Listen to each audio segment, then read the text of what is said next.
Real estate prices will hit rock bottom with the next rate hike in September. This seems to be the hot topic with real estate, but will the prices actually drop? Here's an article by BlogTO that states that we've seen the biggest downturn in 50 years of history with real estate. It's articles like this that put fear in people's minds and cause people to make hasty decisions. Now let's read the article more carefully. It says prices have dropped 15% since March. And in July alone, we've seen a drop of 4%. Let's put this in perspective. Most people that own a home have lived there for at least 3 years before they decide to sell. Now, let's look at the average appreciation on a yearly basis for detached homes, which have seen the biggest price drop in 2022. If we look at this graph, we can see that the appreciation in the last 3 years has been 19%. So if you sold your home now, you won't see a loss on the property. With condos, this number would look even higher. On the flip side, if you're a buyer, this article states that with more options to choose from and higher interest rates, shrinking purchasing budgets, buyers are able to extract meaningful price concessions from sellers. Now, let's uncover the myth about the interest rates rising in September. Let's be clear. We only have data about there being an announcement made in September about the rates. We don't know if they will be going up, down, or stay the same. Bank of Canada has a big responsibility to keep the interest rates low enough so people don't default on their payments, but high so that we don't have another real estate bubble again. I'm curious, do you think we're in a recession or will the prices bounce back up in the coming months? In this video, I'll be sharing the July 2022 real estate prices since I haven't done this in a while.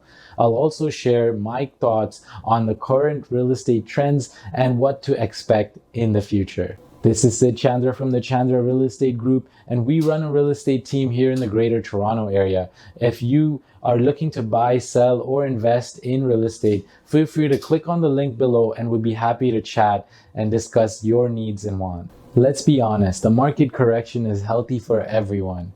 With the rates rising again, let's take a look at what this means for you. If you were a buyer and qualified for a purchase price before the rate hike, now you'll qualify for less money. And if you're a seller, you can expect less money for your property after a rate hike because there will be less buyers qualified to purchase your home. Now, that's only if the rates rise again. If they stay where they are, we may see real estate prices go up once again. Let's take a look at the trend in 2021 versus 2022 of the real estate prices.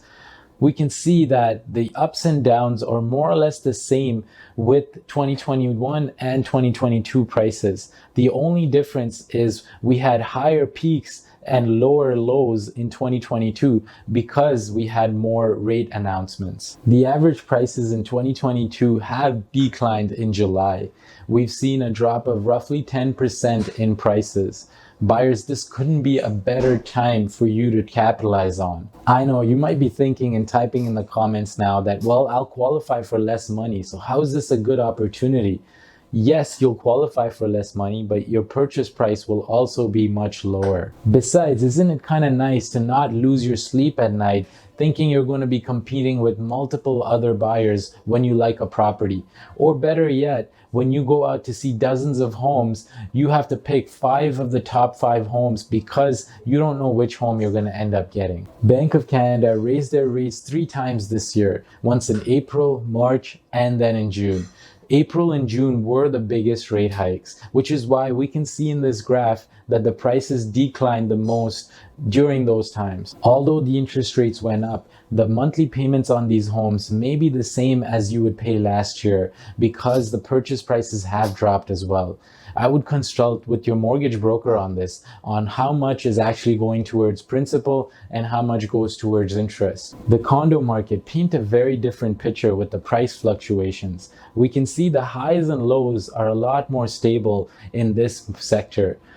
Can you guess why? It's because with the interest rate hikes, people are resorting to lower purchase prices as they cannot afford the higher monthly payments. So the condo market still seems very healthy in the grand scheme of things. Let's take a look at this graph in more detail. We can see that with the first rate hike in April, prices dipped. Then when people saw opportunities, prices started to stabilize as people bought more properties. Then in July, we saw a similar trend with the rate hike and prices dipped. Now we're at the point where prices are starting to stabilize once again because people are starting to buy more properties. Here's what we can conclude with this data. The market is very media and interest rate driven. Whenever people sense that the interest rates are going up, the prices start to decline. But when people see opportunities and buy more properties, the prices start to go up. This means that the market changes are more psychological than by any other practical factors. People need a roof over their head, and more often than not, more than one roof. I mean investment properties. This data with the condo market shows that the market drop is temporary. Once the dust settles and people start to buy more properties, the prices will start to stabilize and likely stay over the last year's average prices. The truth is there are many condos under 700,000 and people are leaning more towards these properties than something like a detached home with higher debt and mortgage payment. Here's another factor that's affecting our market tremendously. When sellers realize they can't get the price they want for their property, they either cancel or choose to wait to sell their property. Here's what I mean. Do you know the difference between active listings and sales? Active listings are ones that are on the market and still up for sale. Sales are properties that have actually sold. Notice when the market was very hot in July last year, the sales and active listings were more or less the same. Then as we approached April of this year with the rate hike, the sales started to decline and active listings kept rising. Now that we're in the month of July with the last rate hike, the sales have dropped to a historically low amount of 4,900. That's less than 50% of what it was last year, whereas the listings have continued to go up. To validate this, we can see that the months of inventory and days on market has also increased, which means it takes longer for a property to sell in this market. Again, this goes back to our previous point that sellers aren't selling unless they really have to. Now, when we look at the average prices for all asset classes, we can see that all the asset classes have seen a rise in price since last year, except for detached homes, which again is because they are the highest price brackets and people aren't able to afford such homes as much anymore. Interest rates, political changes, and tax implications, sure, these affect the real estate prices, but there are a few other important factors that play a huge role with our current prices. Here's one of those reasons. When the Liberals were elected in 2015, the number of immigrants entering the country drastically increased. Here's an article that states the spike in immigration like never before. When we had the pandemic, the international borders shut down, which caused us to have less manpower to build and accommodate for the high demand. This article goes on to say that municipalities don't change their official plans to respond to demand shocks like this, at least not immediately.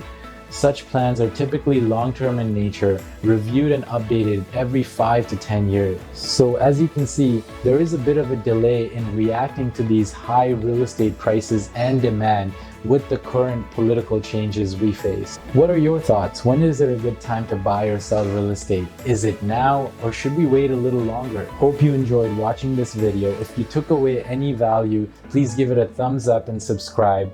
I'll know what type of videos you find most useful and post more of them. Until next time, we provide results that move you.